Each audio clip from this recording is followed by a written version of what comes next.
my question here is, what besides OBGYN are you practicing?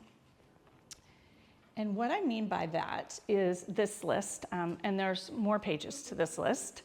And these are the things that we were taught, as I like to say, in medical training, and that served us well, especially in residency, is what I like to say. Now, many of us had some of these before we went into training.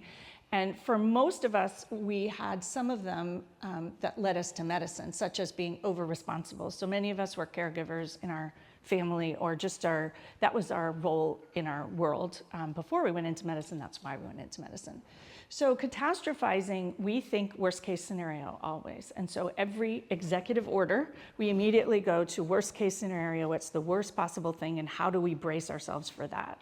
That is energetically expensive. And so we end up very depleted with less capability to respond creatively, for example.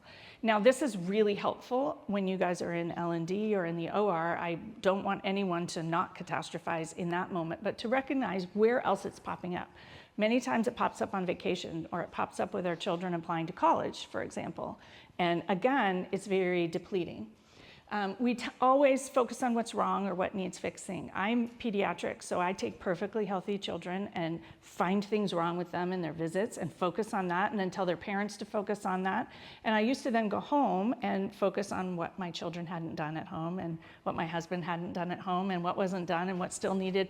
And that can be our lens. I actually worked with a male OBGYN who ran his own practice, and his wife, who was also an OBGYN, sent him to work with me, because he would come home and do exactly this and say, why hasn't this been done, and why hasn't this been done? And then he wondered why his evenings at home were so miserable.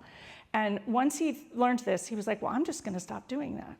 And you can actually decide to stop doing it. Some of these are not so easy, but as soon as you reflect on that, you're like, wow, I'm just bringing my lens of clinic and problem spotting to my kitchen at home. Life can get a lot better, and you're a lot less tired, which for most of us is a huge issue.